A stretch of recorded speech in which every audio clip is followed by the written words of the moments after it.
Ladies and gentlemen, welcome back into the B Team podcast, part of Jackrabbit Illustrated, the Splitting Hairs podcast group, proudly part of the FCS Fans Nation podcasting network. As always, we are brought to you by our title sponsors, Drake's Place in Bowdle, South Dakota. If you're heading up into the Aberdeen area or north central South Dakota, stop by Drake's Place. They've got awesome food. Breakfast, they got breakfast menus, even keto menus, the whole 9 yards there. On and off sale liquor. Stop in, stock up, get some good grub while you're there. And also our other title sponsor, Cottonwood Coffee and Bistro. They are now online orders. They're in Minnesota Walmarts. If you go online, use the code JI22 to get 10% off of your order, although some restrictions may apply.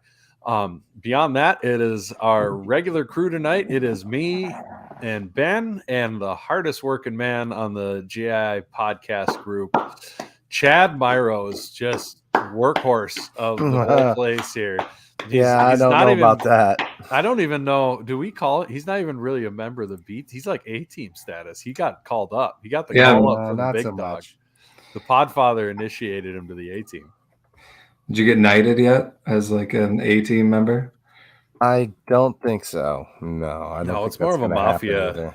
It's more of a mafia ceremony, isn't it?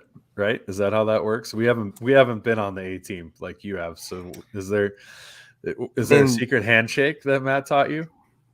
I'm not falling for it. The sigh. I love it. Is it more of a straight up and down handshake, or has it got a twist? It's sideways. Perfect. Just as on a two-way podcast host. Not so sure what that's supposed to mean. Ron wants to know, why is there an A and a B team? It's a good question. If you are a new listener, like on the FCS Fans Nation Network, who we've been getting tons of viewers on, so thank you so much. We were the B team before they were the A team, because it was me and Ben, and that seemed kind of obvious with Ben and Brendan. So we went to B team, and then after that, they named themselves the A team. So that's kind of how that went. It was a little bit of a play on absolutely too. Because like they used to say absolutely all the time, so they were the A team. We'd count it. We laugh at them every time. It was the best. I love that. Garrett, absolutely. I have a flag. It's not on this wall because that's painted by my mother-in-law. Yeah. So it's on my other wall, which is also can't cover that up. Speaking of flag, some exciting news at the Hobo Day tailgate coming the following week. We will have a new addition to the tailgate. I'm not going to say what it is. You'll notice it when you stop by. So stop by and check it out. Matt, that'll have to come over and see it, won't he? Yes, I think he will. So, speaking of tailgating shit, you know what pisses me off? You remember my flag holder I had that goes in the hitch of my truck with my tallest flag in the tailgate lot still? Right. I lost it, right? And I can't find it. So I've been ratchet strapping my damn flag to my tire like a real hillbilly. Oh, yeah, I watched it. It was impressive. That's engineering in action right there. But I've ordered 2 new ones, and neither of them have been big enough for my pole. That's what she said. It's very frustrating. Had to work that in conversation, didn't you? Oh, you betcha. All right. Well, we should probably talk about. There was a game that occurred. We should maybe get to that. Was there? Yeah, that was a good time. That whole trip was a good time. That was. So yeah. For those who don't know, we took we hopped on the bus. Shout out to Thomas Dunn and that crew for putting that together. There was about 50 of us on the bus, hopped in Brookings, stopped at Watertown, stopped at Summit, and then got up to Fargo, set up at Buffalo Wild Wings. Thanks to them again for hosting us. They were nice enough to let us set up on the rooftop. Did a live pod there. That was fun. Thank you to Matt Frazee. He's always awesome to have on the pod. And then we went and did some tailgating over in the Fargo Dome lots, which was a good time. Thanks to those guys for hosting us. I guess you can shout out their names. I'm not sure what they are. Yeah, they're the Horny Bison. with an S, There you go. not as God intended. No, I know Tab listens to the show, Terry. So shout out to you, buddy. No, they're a lot of fun. We had a good time. The old sad horns. You know, when the little blue pill comes down to town, then it makes them sad. The tailgate was a blast. We had a lot of fun with Matt Frazee. Thanks to him for coming up. Thanks to the Hair Raisers for borrowing us the equipment. Thanks to First Bank and Trust and Brookings Chamber of Commerce for thinking of us and having us come along. Obviously, the biggest shout out to Thomas Dunn, who reached out to us about it. It was awesome. You know, Jim Poppin says the bus trip was awesome. Well worth the money with great Jack's fans. Oh, the Podfathers, you're on vacation. You're not supposed to be watching this. What is this? Tonight. This was Get out of here, Dad. We promised, Dad. This was supposed to be our fun podcast. I don't know how the Big 12 is going to flag me. It's not wrestling. Yeah, we are a part of the Big 12, so that is unsportsmanlike, you know, on us, I guess. Oh, the kids are already asleep. This is, you know, we can't get away with anything on this podcast. I tell you what, so much for being unsupervised. So after we tailgated, we tried to get in the game. Turns out other stadiums have problems too. Getting in was a pain. It took forever. The line was huge. We barely. You want to talk about how that went? You chose the gate. Whatever, man. It doesn't look that long. Look, there's not even a line outside like on the other side. How was I supposed to know they have that huge? I mean, I tried telling you. The shopping mall is huge. They have so many open concourses in that mall. It's like I did not expect. So all their lines were inside, which is nice when it's cold out. But man, the amount of people they had waiting in line to get in there was kind of stupid. Well, you know what it's apparently like their fans need metal detectors. Yeah, you get wanded going into that place. And metal detected. A hoot. Yep. You got to do the walkthrough, and then they wand you. So it's like a poorly dressed wizard lets you into their stadium. Right. I didn't. Be ignited to be on the A team. It was fine with me that we missed the whole lights out, stupid run through their inflatable, ugly inflatable helmet they have. That is the ugliest entrance thing out there. Like that, their ugly little green open helmet thing. That's just, it's awful. Yeah.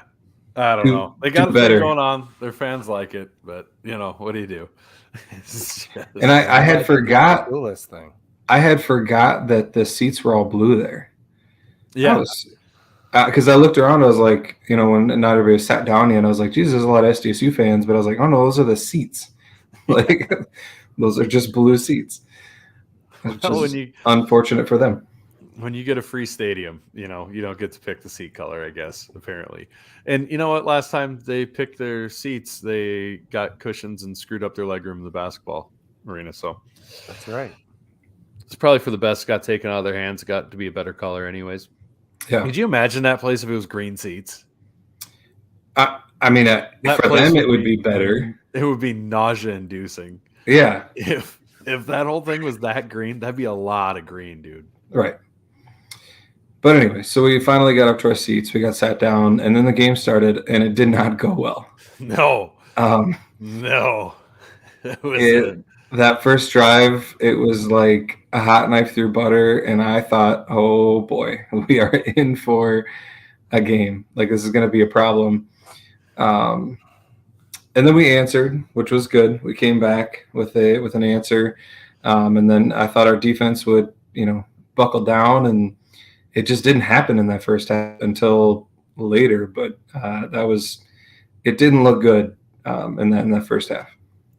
Yeah, you look back on that first half, they definitely had a game plan of wanting to loosen us up with the pass, and they recognized that their offensive line could give them a little more time than Carson Camp got, and they executed it really well.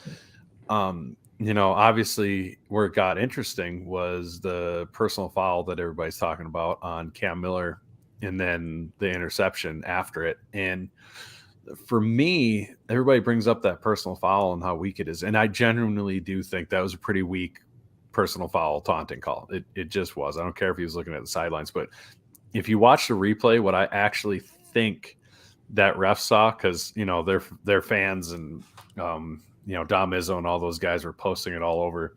It looked to me like the ref wasn't looking at him until he saw just the right hand motion of drawing the bow back, and it looked like a throat slash staring at the sidelines, if that's all you caught of it, which is why that celebration's stupid, because you're setting yourself up to get a flag thrown on you.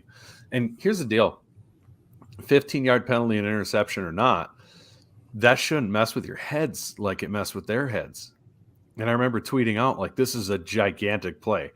And I meant from our side, but you do the rewatch and watch the NDSU broadcast, their sideline reporter, she's down there after that interception. She's like, the mood has completely changed down here. There's guys yelling at each other. And, like, I don't know if mentally they're nearly as tough as they used to be as a team.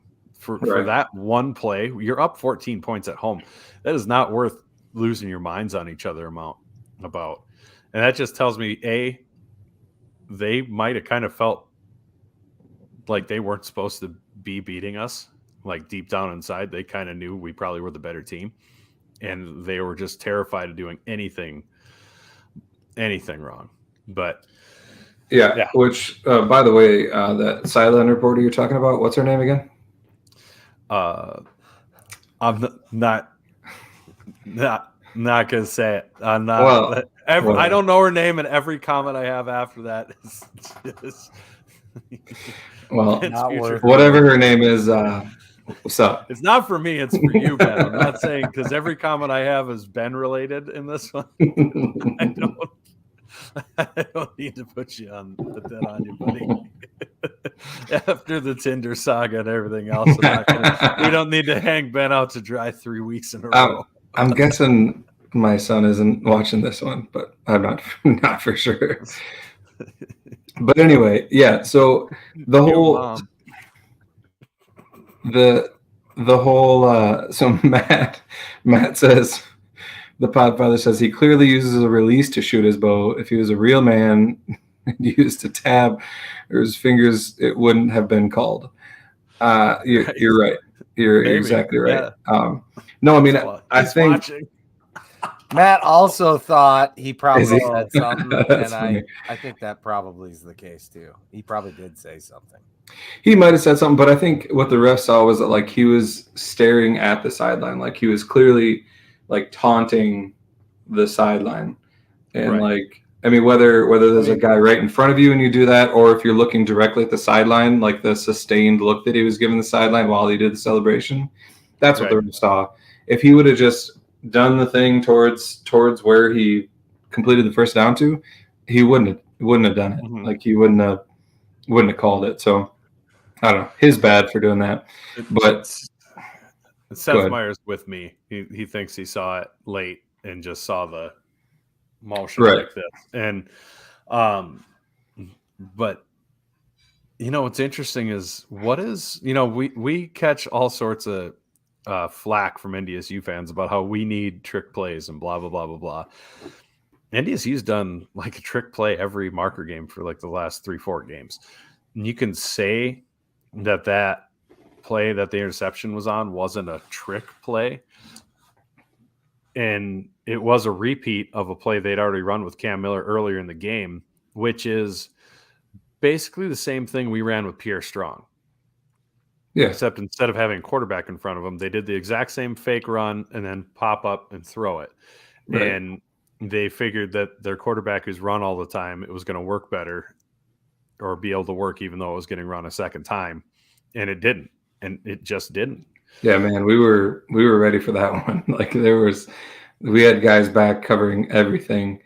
And somebody was saying he had time to throw that, and he did not. He was, I think it was Winkleman was bearing down on him. He was going to get sacked. He panicked and threw it up, and Herder made a great play. Credit to him. Came back after the mistake on the previous play, He covered this one really well, was in the right spot and grabbed it, and it was a game changer, like literally game changer. That game was not looking good. Dallas says we should do a weekly podcast where we just break down ASU penalties. I love it. But yeah, I mean, I don't know who said, I think it was Garrett Myers said that 21-7 didn't feel that bad. I disagree. It felt terrible. Felt pretty terrible. Like, I was we were sitting there. Some of my NDSU fans like, way to go. I didn't see this happening. Good on you, you dirty bastards. Enjoy this one. Yeah, he says didn't feel as dire as years past would. Man, when we were down 21-7, even after that interception going into half, like after we didn't do anything with the interception, and then we went into half still down 21-7, I was just sitting there like, man, like our defense just hasn't looked like it had been, and like, unless we make some changes, it's just not going to go well in the second half. And boy, we made some changes. Not being ready for that punt also just. Well, and Stig said that was 12 men we had 12 guys on the field. Oh. And that's why they called it. He got called down from the box, and it got called down to him. We had 12 guys on the field, and that's why he called the penalty or called the timeout. So it wasn't just not being ready. We had too many guys out there. So so that's kind of, I guess, why that got called. When you look at that game, a lot of people have said, if we don't get that interception, SDSU loses for sure. I don't know about that. Because if you look, because nothing really happened after that play anyways, right? Other than the momentum swing, which is a huge deal. But the way we came out of the locker room and just dominated that second half, it's not insane to think that it's possible it could have gone that same way anyways, because NDSU would have gotten even more would have even got more conservative on their play calls. Matt says, speaking of Dallas, anyone has connections to a screenwriter for a sitcom, hit us up, because Dallas has been sending some funny ideas. And he has been, which is funny. But in that second half, that could have been a 20. We could have ended up at 28 if we go for it on the fourth and half a foot and then get a 2-point conversion, which isn't guaranteed. But tell you what, watching our quarterback sneak with Mark that we ran, and then a 2-point conversion in that situation, the way we were running the ball, I don't think that's impossible by any stretch of the imagination. So I don't think it was a huge play, but I don't think it 100% decided the game right there. Yeah, no, I agree. At that point, it would have felt terrible, but knowing what we know now and how the adjustments that Rodgers made to the defense in the second half, and how many drives we had where, they ended up in field goals. They could have ended up in touchdowns if we would have had to press more. Right. So yeah, no, I agree. Shout out so we mentioned Herder had the interception. Yeah. Shout out to him for stepping in. He I think that was his first start, and he had to do it because of injury. So that was huge. Stallbird was back there, moving back from linebacker back to safety. And Tucker Large was in there too, because Durant and Norblade and Reeder were all out, which was a huge hit. And then we get Freeman and McGoy go out too. And our defense still did what they did in that second half, which is just crazy impressive. Right. One thing I was going to mention, somebody said, but it was still being unprepared because we had 12 guys in reference to that punt. Yeah. I agree that our special teams has been a problem. And there's just been something off, whether it's not prepared or whatever, but we have to give huge credit to Hunter Dustman. Yes. And the field goal unit in general, because we, of all the field goal problems we had, we were so worried about that going into this game, and they were clean. They were, they got off quick. Like, the timing looked good. Dustman's kick looked like they had good height on them, good trajectory, so they weren't about to get blocked. Those guys, all kind of won the game, honestly. Like, having 3 field goals. Yeah. That's huge. And making both extra points. I mean, Hunter, for as much as we were riding special teams last week, and me specifically saying, maybe we need to consider during some of these longer field goals, just going for it on 4th down instead. Mm-hmm. They were absolutely left pedal all game. So huge props to them for that. The kick coverage was actually really good as well.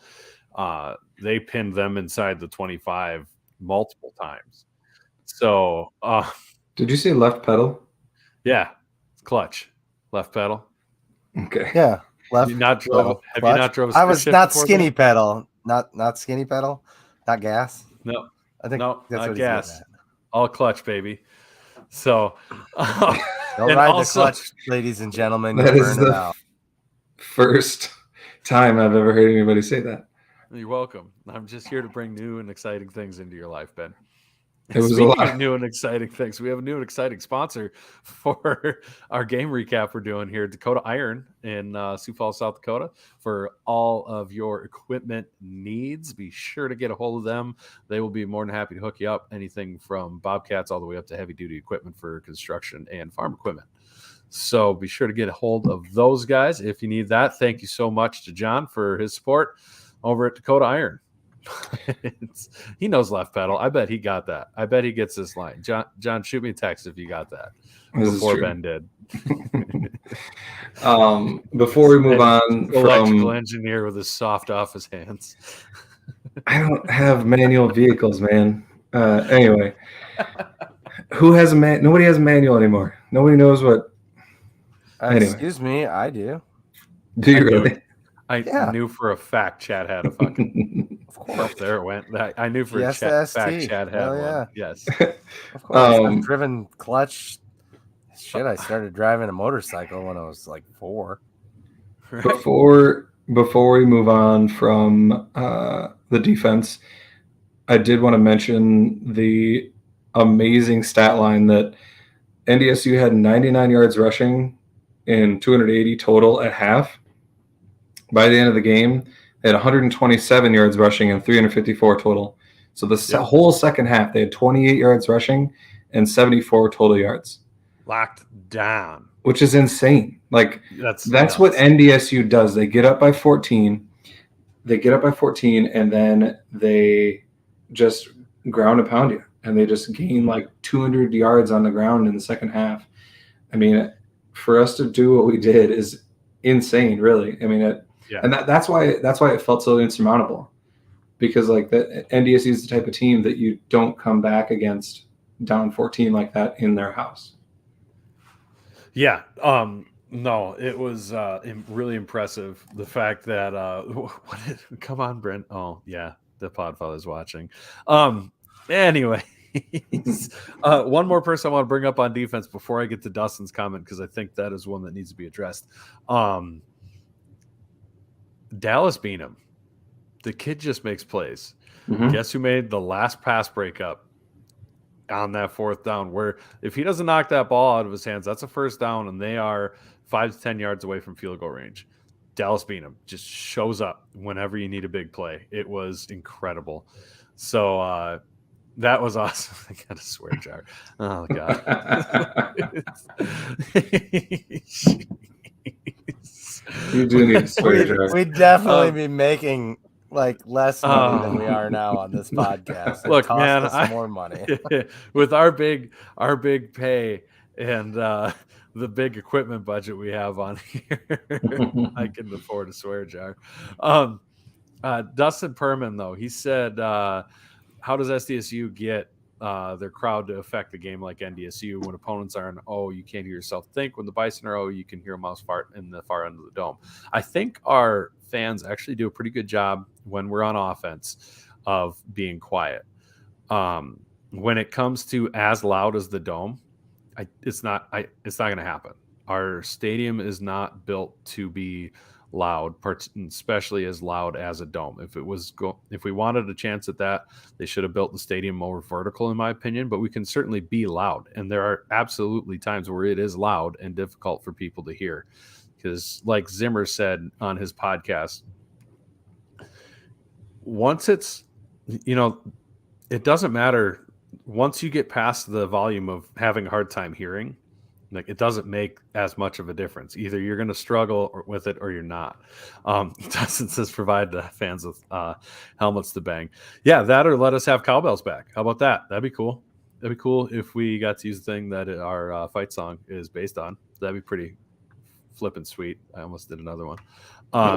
So that'd be cool. See, look at me. I'm learning. It's personal growth with me that really impresses the people. Yeah, so that's my personal opinion on that. I think the bigger issue is teaching us to be loud every down instead of just on third down.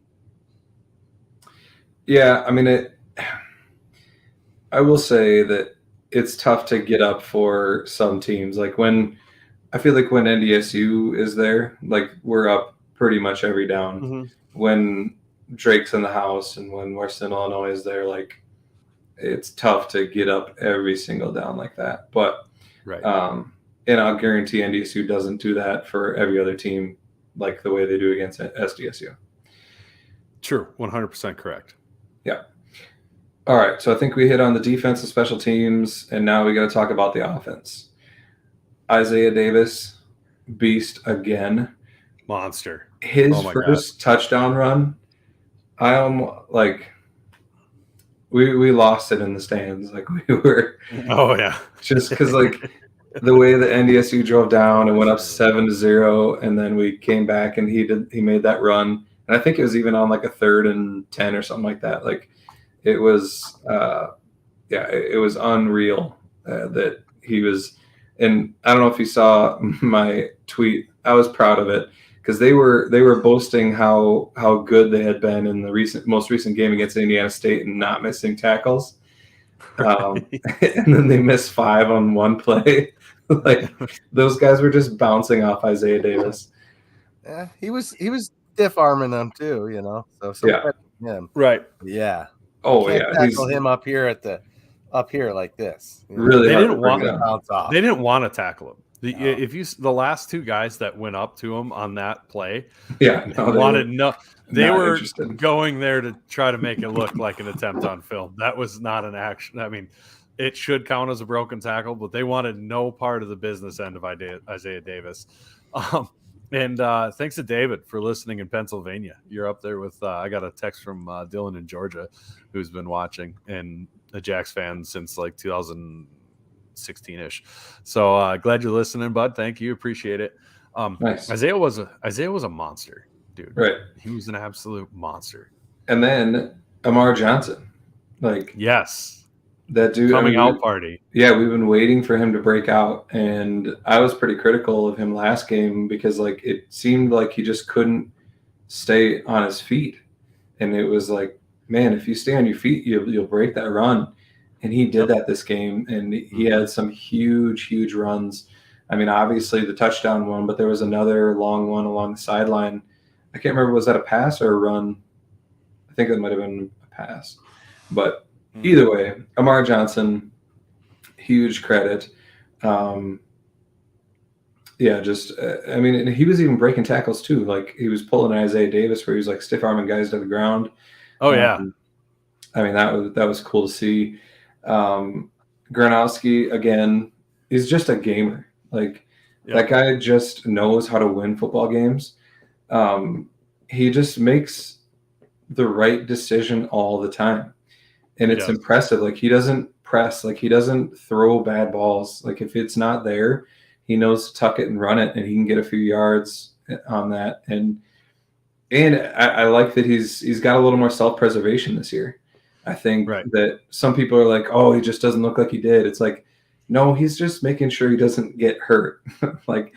He was, when you saw him run that freshman year, that was a reckless abandon. Like he was a man on a mission. He did not care what happened to his body, but I think he realizes now like how important he is to this team and how he needs to stay healthy. And so you see him trying to take less big hits, which is good to see because he's getting yards. He's doing what he needs to do.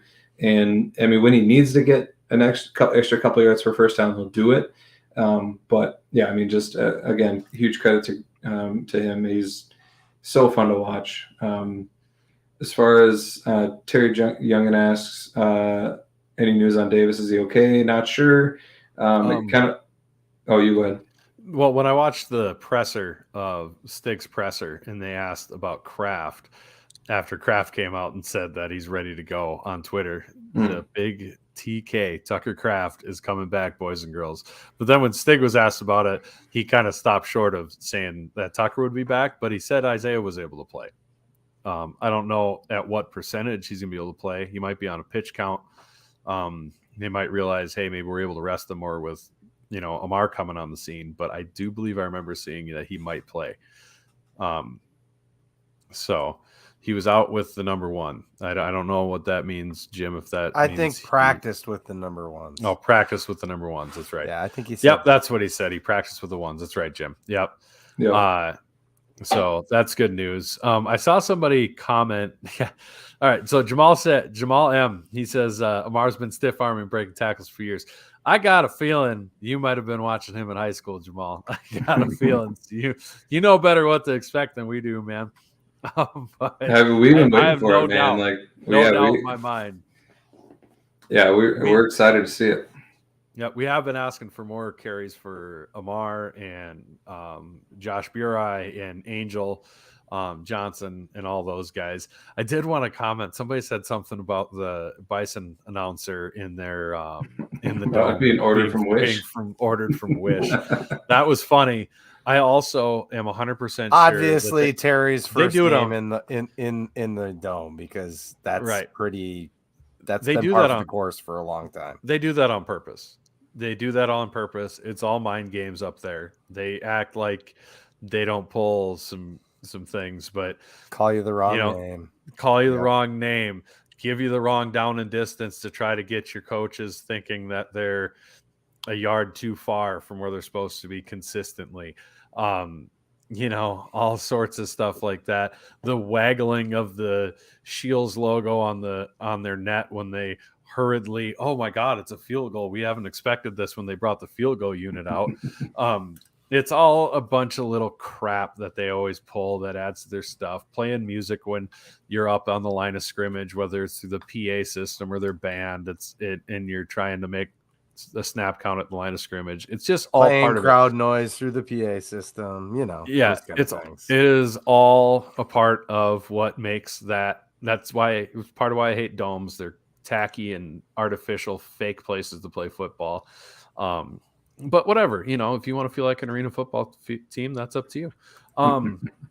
Jamal has been watching him. He has been watching him. Yeah. Thanks for listening, by the way, Jamal. Yeah. We like what you had, Jamal.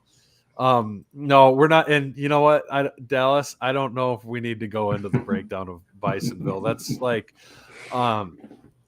That's like standing outside of an insane asylum and then making fun of the people inside. It's fun for like 5 minutes, and then you realize that they're all just nuts. So what are you gonna do?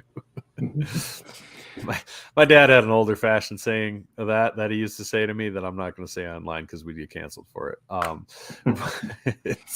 Last thing about the offense that I got to say, Mason McCormick, like that dude, like play of the game. That's the play of the game, in my opinion, over the interception. Easily play of the game. Yeah, I mean, it was like the interception was huge, but it was earlier in the game. If Mason McCormick does not recover that fumble, we probably lose that game. Yes. I will say probably, because that was a huge momentum swing, or it could have been a huge momentum swing.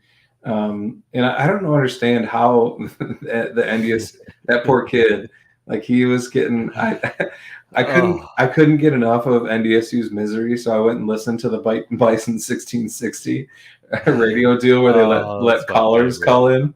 Do they have that online? They were like, oh yeah, it's on Spotify.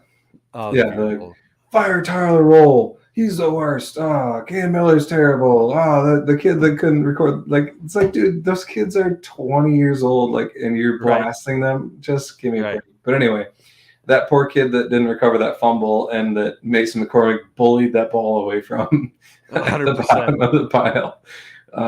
I mean, it's just. Yeah, they said Mason wanted it more, no doubt. Oh yeah.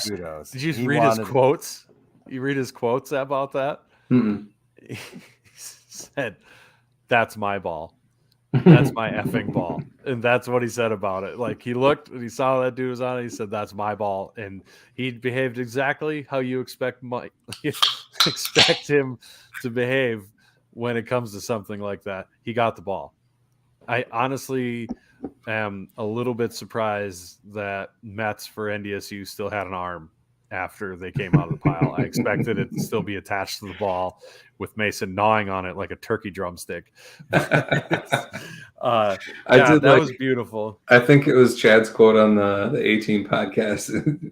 You say that Mason's who you want to be when you grow up. That is exactly what I said. Yeah, nobody commented on it. So we need to make T-shirts of that, like with Mason holding the Dakota marker. And be like, I want to be Mason McCormick when I grow up. That's so funny.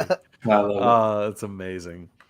So, now that we've talked about, you go ahead. I was going to say that we've talked a lot about this game. Yeah, one more thing on it. I will say that it was very good that we won that game. However, I went back and looked, and I was like, why did our offense struggle so much in that first half? And almost every one, it was self-inflicted penalties. Every one of them. Like, we have to stop. Yep. And I get it. Like, it was a loud dome. And I mean, I do feel bad for our right tackle. What's his name? Bell? O'Brien. O'Brien. John O'Brien. I mean, he was matched up against Spencer Wagey, and he had no help on the outside, and he was expected to go on movement. And I think Spencer Wagey had to been like twitching or something like that because clearly O'Brien was seeing movement, and that's why he was moving. He thought that the play had started. And so poor guy, I mean, he had like 3 false starts. But anyway, the point is we just can't have those self-inflicting penalties because when we don't, our offense eats. Like almost every time, every drive that we have that doesn't have a self-inflicted penalty ends up in points. And so let's just stop shooting ourselves in the foot. Well, yeah, for all the NDSU fans that are out there going, well, if we didn't have that bogus personal foul or whatever. Well, yeah, you know what? If this game's in Brookings, we don't jump off sides 5 times or 6 times, and we score every drive that you score in the first half, and then we beat you by 16. So shut up. Because it was 16-0 in the second half. So just shut up with that tomfoolery. In all seriousness, Wagey just had the speed on O'Brien there.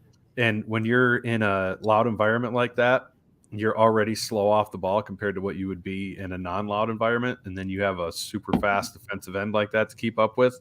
It's easy to get really jumpy. And that's what happened, and it was tough to watch, but to his credit, that second half, he absolutely pulled it together. And the coaching staff adjusted to it a little bit as well. But we got to be ready, man. This Alara Center is going to be amped up. I mean, first time they've had a number 1 team in the FCS in that dome ever. They see this as their own opportunity, and they well should. They should see this as an opportunity. Why wouldn't you? You're number 20 in the nation, number 1 team's coming in there. You get a chance to put yourself in the national spotlight in a way that UND's never been before. We better be ready for the noise, because if we play that again, UND's offense can put up points a lot faster than NDSU's. Oh, yeah. Yeah, I mean, we got to be ready. It's another game in a dome, and like you said, they're going to be loud. They're not going to be as loud as the Fargo Dome was, but, I mean, we got to be ready for that, and we got to adjust accordingly. I keep saying it's the last thing I'm going to say about this game, but I don't want to move on from it because it's just such a sweet victory. How about, so we go up by 2, and there's still 3:48 left in the game. And number 1, credit to the coach, credit to Stig or whoever made the decision to kick a field goal and trust our defense, because it was 4th and goal from the 1. And it's not a guarantee that if we go for a touchdown there, we get it. They already stuffed us once. And I mean, it could have happened where we get stuffed again, and then you're down by 5 and you got to try to get the ball back. or how many? No, we would have been down by 1 at that point. But anyway, credit to them for trusting the defense. You were angry we didn't go for it. No, I did not. You were not? I was not. What did I say? I don't remember, Brendan? I don't remember. Ben, I don't care if we win by 1. Oh, right. As long as we win. I don't care if we win by 1. As long as we win. Well, we had somebody, the guy that was sitting in front of boys. us looks at me and he goes, how'd you feel about it? And I looked at him, I said, I'll let you know in about 4 minutes. Right. And so after that, so they have 3:48. All they have to do is get into field goal range. And our defense, we gave up a pretty big play to the 50-yard line. And then our defense just completely shut them down for 4 plays in a row, which was awesome. Awesome to see. Just every play down the stretch. First off, son, his name is Dad to you. Yeah, true. Listen here. Father. I will also accept father on your comments. It's a funny comment, especially with every other capitalized, because that looks worse than something I do. That's in case anybody's wondering, he's mocking Ben's me. son just said, I bet Ben said, we shot ourselves in the foot every podcast. And he might have, but I'm only giving validity to that statement if you call him Dad. Otherwise, you don't get recognized. That's right. Making a funny comment. He does have a sweet sweet avatar, though. McAfee he does with have the a cutout. sweet avatar. Yes, he does. Anyway, I think that's all we need to say about that game. Yeah, sure. Why not? Let's move on to good. Felt good walking. Oh God, yeah, it did. We had some champagne in the bus on the way back. Shout out to whoever brought that. I don't remember, but yeah, we were popping champagne. There we go. Way to go. He's got it. Okay, Father. That's what I like to hear from you. But it's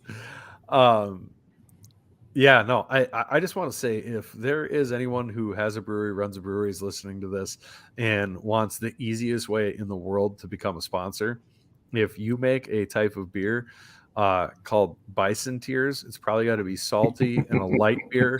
But if you made some called Bison Beers and just sent us a case a month, Bison Tears. That's it. Yeah, Bison Tears. And you will have a podcast sponsor for life. I don't care if Matt says no. I'll just say your name every time.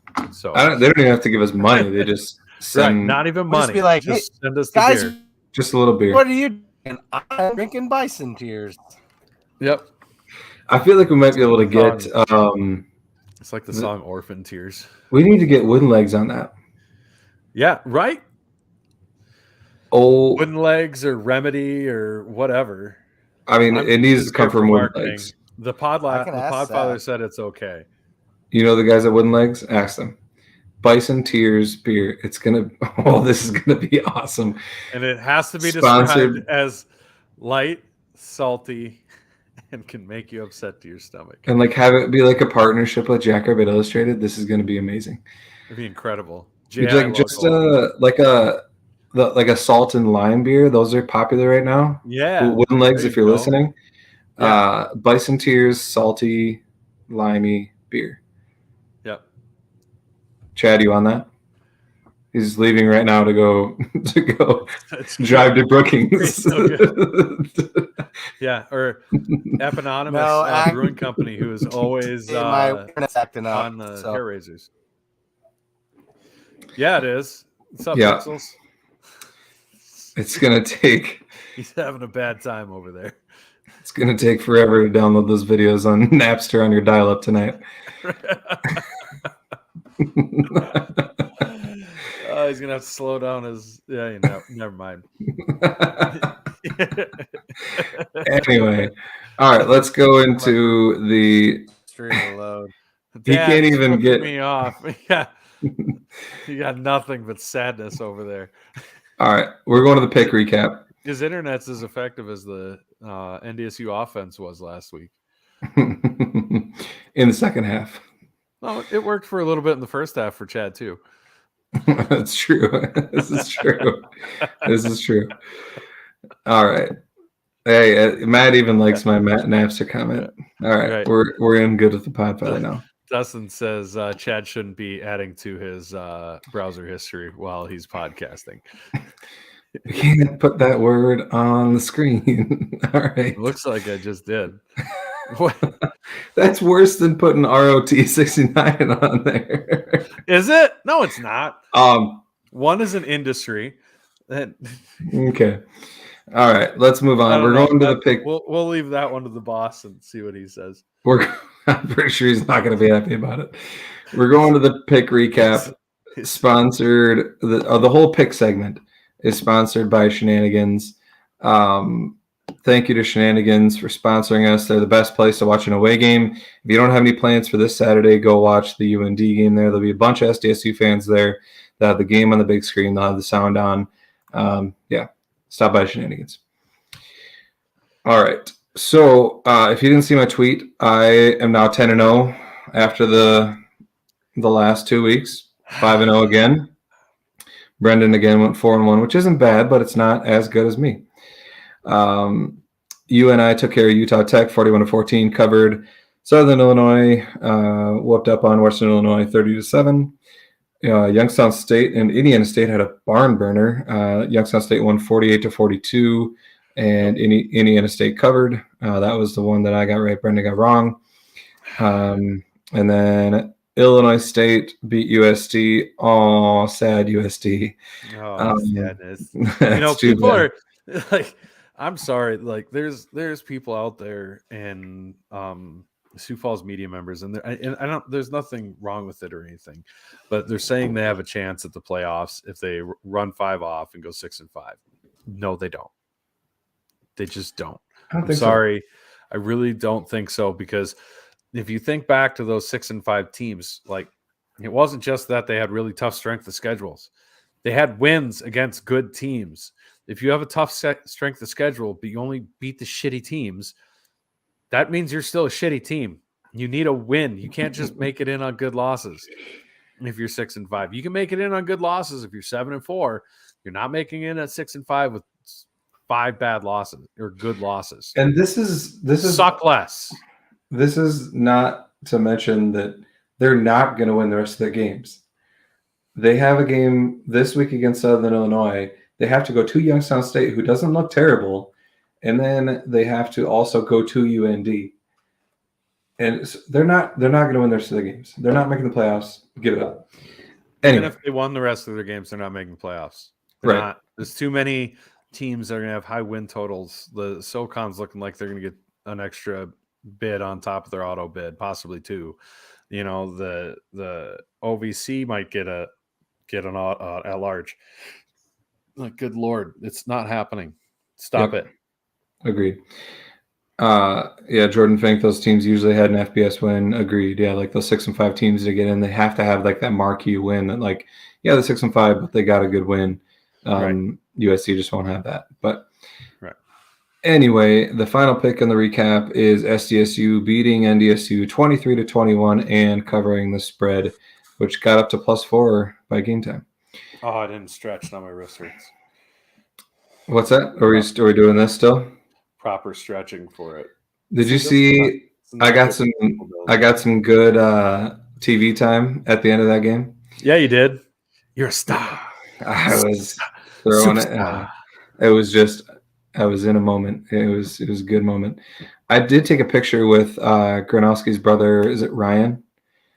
Yes, Ryan's awesome. I love Ryan. Yeah, I need to get that picture. Deb and Ryan were down there, and she's like, "Hey, let's take a picture." So I need to get the picture from Deb. Send you her phone number so you could ask for it. Yeah, I should get that. We don't need to just. Well, yeah, I mean, you could just ask her. You don't have to send her phone number all over the place. Anyway, anybody else want her phone number while we're at it? We'll just put it out on the just put it in the chat. For everyone, she knows Ben. You know. Maybe we can make a ticker on the bottom. Anyway, so I went 5-0. Brandon went 4-1. We're both 26-22 overall, which is not bad for an against the spread record. Mm-hmm. And me, I mean, I'm 10-0 in the last 2 weeks, which is good. But you're also 8-2, which is not bad either. So yeah, if you want, maybe we should rename the segment. That's not actually her number. I hope that's your number. Whose number is that? Was that your Jenny's phone number, Ben? That's Jenny's number. Oh, okay. Come on. See, it's the area code that throws me off. Anyway. It's the area code that throws me off. All right. Let's show up. Do you have the top 25 up, Chad? Uh-oh. I have total faith in Chad that he has the top 25 up. I think my headphones are dying. There's no way this goes poorly. Yes, he does. So we've got SDSU at number 1 in the FCS Broadcast Media Top 25. I was surprised that this is the first week ever that SDSU is number 1. I don't know if it's. I don't know about this poll, but in the stats and the coaches poll, it is. Yep, stats right. and coaches poll, because slot voting reigns supreme in there because they're lazy. I mean, not all of them. Obviously, Jamie Williams got his act together, and Sam Herder and the rest of the guys. I don't know about that other Hero Sports guy. Apparently, you know how you find randomly you're blocked by people? Well, this Benny Coulter, whatever they have writing for him, has me blocked for some reason. So I probably told him he eats crayons and licks glue or something back in the day, and now he's upset. Yeah, thank you, Dustin. Dustin's had SDSU number 1 in his poll for a month. He was right all along. Damn month. Get it straight. Damn month.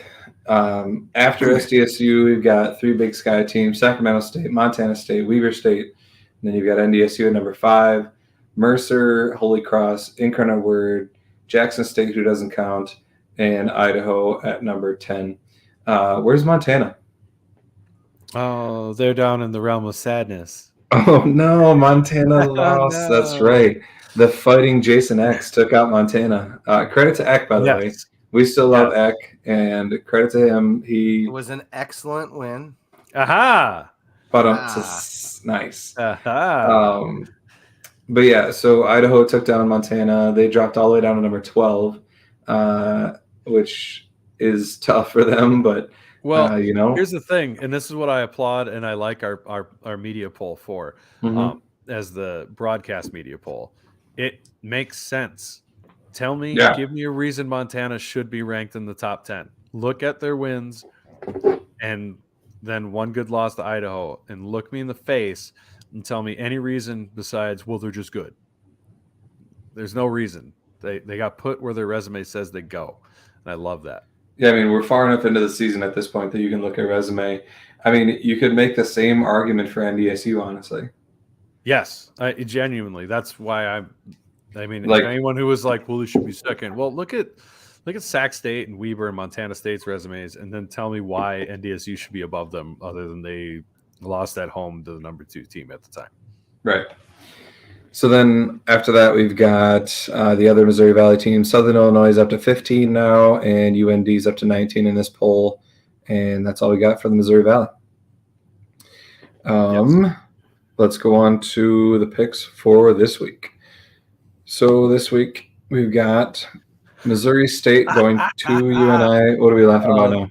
Dustin's comment. If Montana isn't in the top 5, will Bobby Hawk say the poll doesn't count? Well, I don't know. Maybe they'll probably throw in the towel after this and say they didn't compete in this playoff, so it didn't count. That's probably what they're looking at. They're working on the logistics right now in Montana. I like it.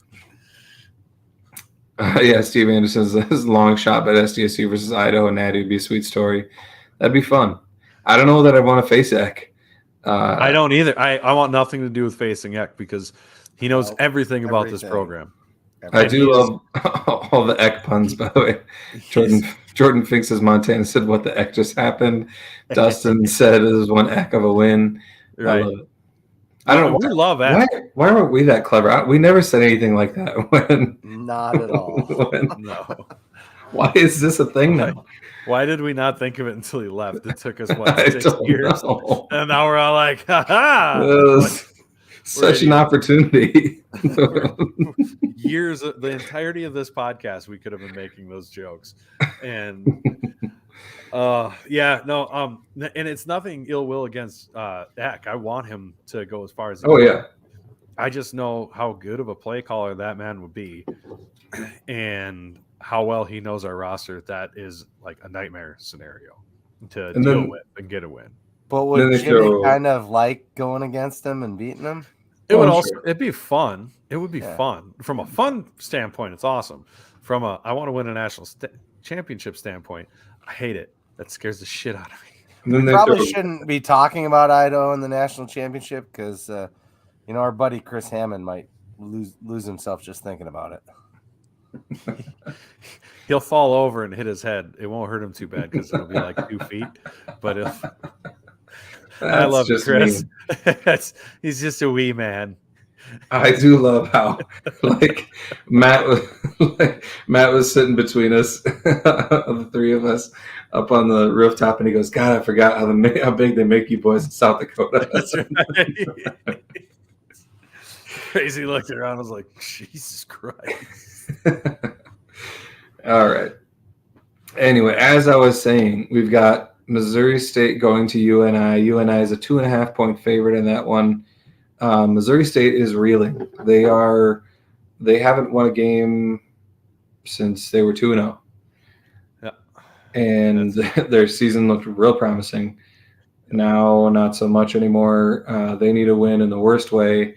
UNI, again, has kind of had their back against the wall, as they seem to always have their back against the wall. I think I'll take Missouri State to bounce back in this one. I don't think UNI has what it takes. I'm going to be honest. I think Missouri State's given up.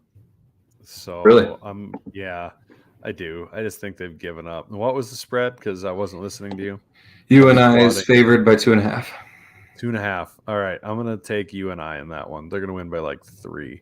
Yeah, or something stupid. But it's going to be like both of them have Southland defenses, and it's a good thing they don't have a D in their name because they'd lose that privilege just like the Southland Conference does.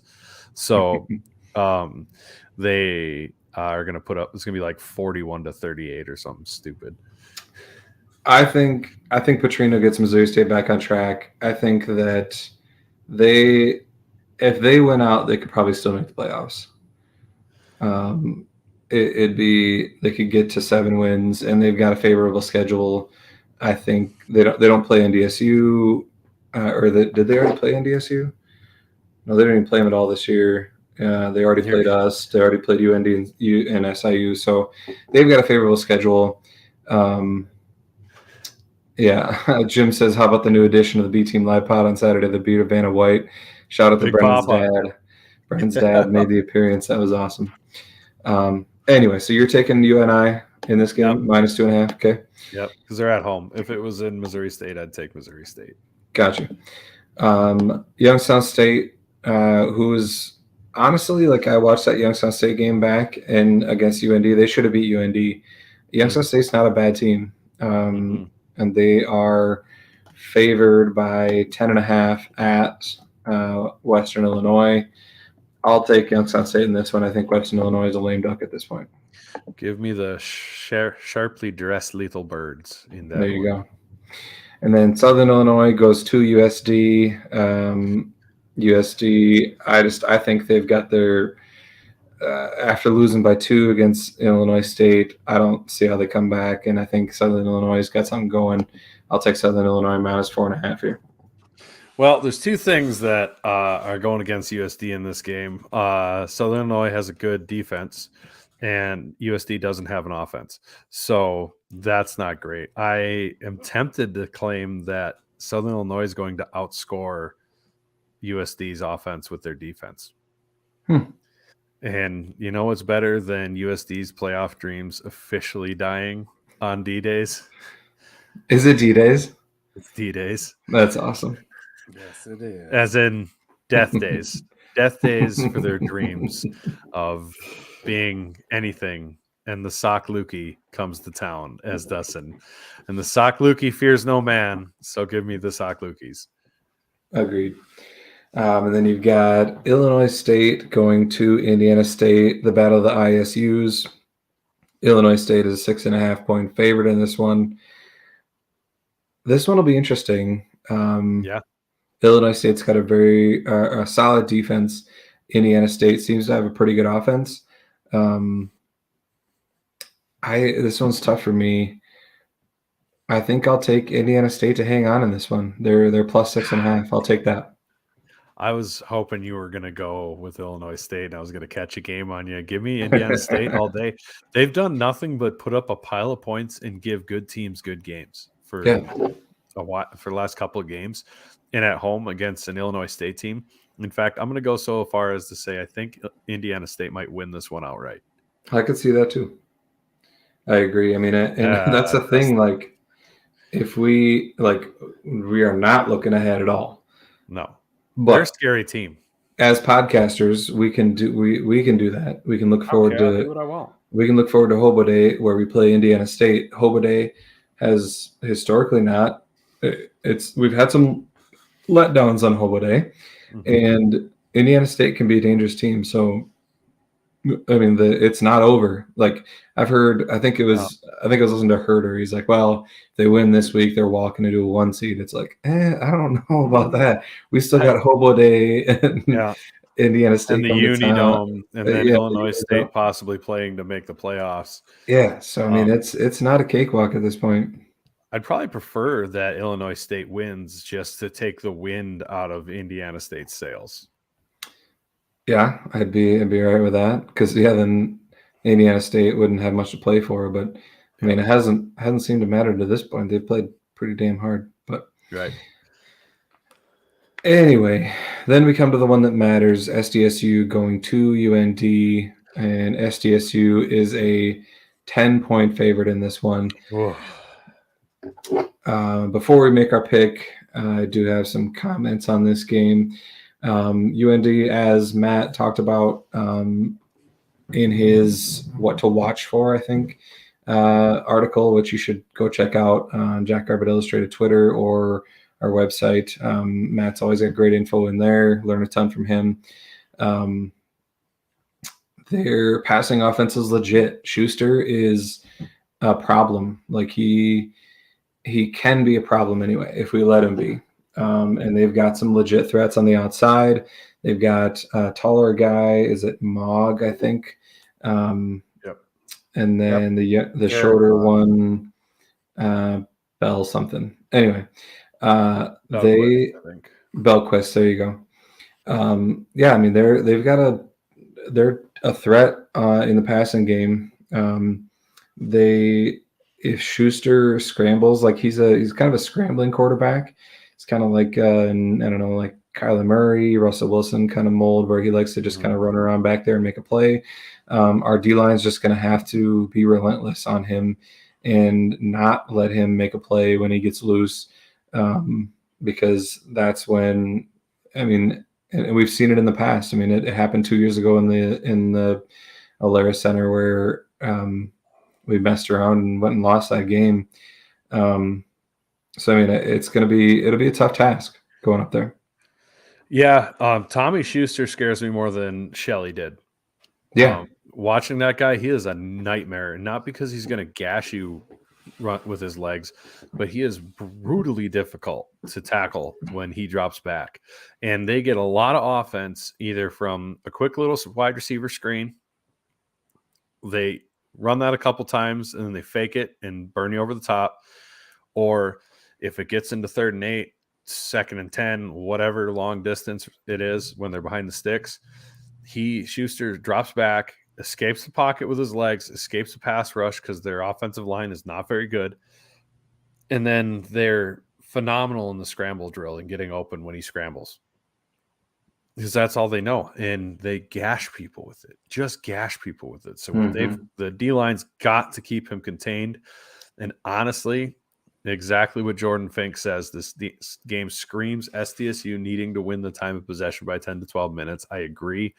UND's pass defense is suspect at best, but I think you want to run the ball because you don't want to be in a shootout with them. You don't want a tired defense chasing all over the field after these plays when they try to go sideline to sideline over and over and over and over again.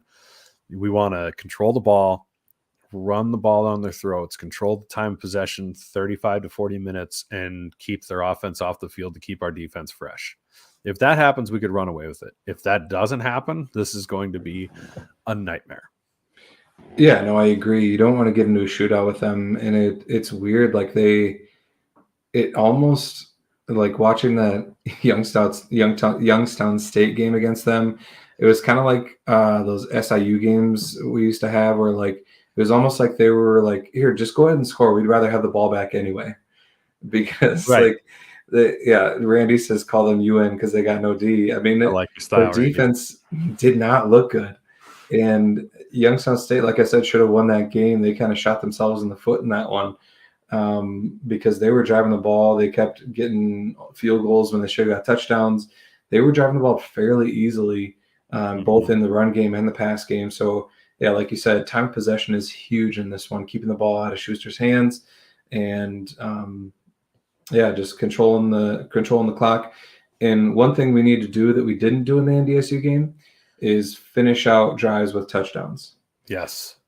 Now, credit to Hunter Dustman. He did what he needed to do and got his points, but you leave it up to chance. You only get 3 points instead of 7, and we can't have that many drives that don't end up in touchdowns when we get that close to the goal line.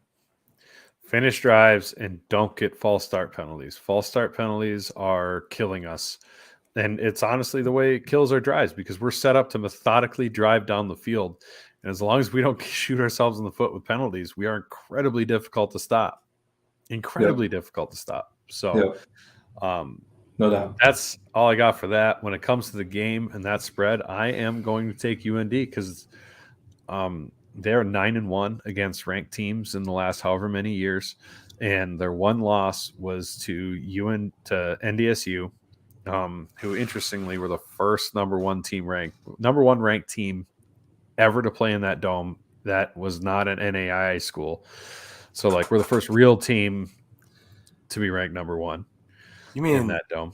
You mean the almighty Bisons have never been number one and played in that dome? That's interesting. Well, they haven't played them a lot, and usually when they do, they play them after us, and we've won like 4 of the last 6. So that's why they've not that'll been screw up a one. number one ranking. Just here to help. So, anyways, their fans are juiced up big time about this game. It's going to be loud. It's going to be rowdy. Get a W and get out of that place. It is going to be tough. So I will take UND and the points. I'm not saying they're going to win. I'm just taking UND because I think it's going to be close. Yeah, my cousin Jesse mentions Kraft should help a ton in the red zone. That's true. I mean, that's something that like we haven't had that luxury of him in the red zone this year, and he could be huge for us. I mean, not only in the red zone, but just a spark overall, just being on the field. His attracting attention, his energy. I mean, it's huge to have something like that after the NDSU game to kind of get us going. And I get where you're coming from and taking UND in the points. And I get people's concern about the letdown game after the marker. And it always seems like we get in these spots where we're like, well, we control our destiny now, and then we trip over ourselves. Here's the deal. What I feel is this team's different. Yes, I think this team has something else. And honestly, I do think a lot of it comes from Mason McCormick. And like they have an attitude that I don't know what you're pointing at, Chad. What are you pointing at? Number 60. Number 60. He's trying to point at Mason, but he's pointing at the wrong side of the screen. You were pointing at the wrong side of the screen. The right side of my. I did it's this so way. weird. It's reversed. Yeah, that's Zach Hines. Anyway, Mason McCormick. I mean, he seems like between him and Gronowski and some other guys on this team, they've just got an attitude that it's different. Yep. Like it doesn't seem like they're going to miss a beat. It seems like they're focused every week. I mean, Mason barely even celebrated this game, and he talked about how the number one ranking doesn't matter at all if we don't win the next game. I hate that you gave that a nickname, Dustin. Yeah. Well, and it's true, though. Like Dustin says, it's called the SDSU Stumble, and he's actually rooting against it. And it's true. Like it's what we have done. It's what people talk about. But I think, again, I just think this team's different. And it was clear right in that post-game presser that Mason McCormick said that comment, which I love that he did because it kind of refocused the team. and just made him realize that, like, yeah, it doesn't matter the number one if we just go and lose it to UND or any game after that, for that matter. I mean, this number one ranking doesn't mean anything unless we win the rest of the games and we gain home field advantage to the rest of the postseason. Yeah, I mean, the number one ranking means it'll actually hurt. Like it'll be a bad memory if you lose it the next week. Because it'll be kind of like almost embarrassing. Like, oh, everybody called it, and then we did it. Yep. So, yeah, it's huge. Be laser focused, and you're right. It does feel like there's been a different feel about this team, and we talked about that in the beginning of the season. Mm-hmm. Just we were talking about the interviews in the preseason and how the articles Zim and Tanner and everybody had. It was a huge different feeling. Yep. It's just I was saying it more. I think it'll be close more just from it. I'm not saying it's a letdown. I'm just saying it's a tough spot. It is a tough spot. We are down a lot of players. They just came off a bye. This is the second team in 3 weeks that'll be coming off a bye to face us. We just came off 2 rivalry games, and we're playing in a barn where it's really hard to win. It just is. So yeah, I think we will pull it out. I just think it's going to be close. Brendan's doubting them. Bulletin board material for SDSU. There you go. Go ahead, bulletin board me. Prove me wrong. No, I will take SDSU in the points. I think this spread should be around 14. I think we win around 14 to 17 points. I think we keep Tommy Schuster under wraps, and I think that our run game takes over. We win the time of possession battle, and I think that we see some of the big plays that we've been wanting. You talked about wanting to have some time of possession, but UND's defense just isn't that good, and they're very susceptible to big plays. I think this could, in fact, be our highest scoring offensive outing this year, and it could be the arrival of the 50 Butterburger. The 50 Butterburger? I'm calling it. Are you picking this year's 50 Butterburger? 50 Butterburger sponsored by Culver's. Statement. I'm serious. UND. No, you are. I mean, they may score some points, but their defense is really bad. Right. Garrett Meyer with a fun fact: UND is 2-7 coming off buys. That's interesting. Garrett knows a lot about UND. Are you a UND person? No, he's an SDSU fan. Is he SDSU fan? Okay. Well, yeah. A lot about UND. What? He's clearly an SDSU fan. Why? Because he's always 2-5. He says. Corey, my apologies, Garrett. If you Corey's clearly an SDSU fan, Brandon. that's a big miss, brother. Sorry. Anyway, I've been wrong before. I'll be wrong again. Corey Caraway commented as a bold prediction. Nice to meet you on the bus, Corey. Which it was cool. We met a bunch of people on the bus. Mm-hmm. We love to meet our listeners. So definitely come out and check us out at the tailgate when we're in Brookings. But anyway, as I was saying, 14 to 17 point win. I'm going to take SDSU 52 UND. I think they're going to get points. I'm going to go UND's got, I don't know, like 28. Like, it's going to be a high scoring affair. I'm telling you. 50 Butterburger, baby. 50 Butterburger. Let's make it happen. Garrett's giving me hell. He says, overall football fan. Taking your plate off of my profile. That's sad. We have a nice plate. Who's what now? I don't know. What do you? Anyway, Ben, the ref's saying you're getting a little cocky here, Ben. No, I'm not. I'm not saying. I'm just. This is just my prediction for the game. I've watched UND play football. I've watched SAC play football. This is what I think is going to happen. What are we timing out? I'm saying timeout. Do you think our defense lets them score that many points, Ben? Really? I don't know. UND's offense is good. I will give them credit. I don't plan on SDSU. I mean, we just gave up 21 to NDSU. Yeah. Are you making out with your mic there, bud? Well, no, I had to plug in my computer. I was going to die. My headphones are going to die. All right, well, that means we should probably end it. So we're running up on an hour and 15 here anyway. Hey, now Jordan, I was going to bring that up. People don't forget. It was a bold pick, man. That was 10 years ago. People don't forget. Jordan says I picked Eastern Washington to win the title last year. Yes, I did, and then they just shat the bed. Oh, jeez. Anyway, that's all we got to say about the game. Yep. Jamal is on board with me. He's going to be a blowout, 42-14. Not quite a 50 Butterburger. Randy Jacobson, 31-13. And Corey Caraway says, Ben has a point. Their defense is weak and our offense has potential to score points. Thank you, Corey. See, more people are agreeing with me. You guys are giving me crap, but I'm just against our defense allowing that many points. That's my only take. I'm not going to enjoy it, but I'm just telling you what I think is going to happen. Helton says 35-27. And by the way, yes, you can reverse your StreamYard so that when you move left and right, it doesn't look stupid. But apparently, and I didn't know, it doesn't come through that way. So when I point this way, I'm pointing at Mason McCormick. Which this way. Silly and when man. I point this way, I'm pointing to our tight end. That, so. No, now you were pointing at Mason. Yeah, I know. We did. Not on my screen. I could. Here, hold on. Let me just do a screenshot. Anyway, we don't need. Anyway, all right. We're in garage time. We're so. We are deep in garage time. We're doing screenshots to prove which way Chad's pointing. I know which way you're pointing. We can tell. We believe you. Yeah. Anyway, if you want a lock, if you've seen these predictions, they've all been quite a few points.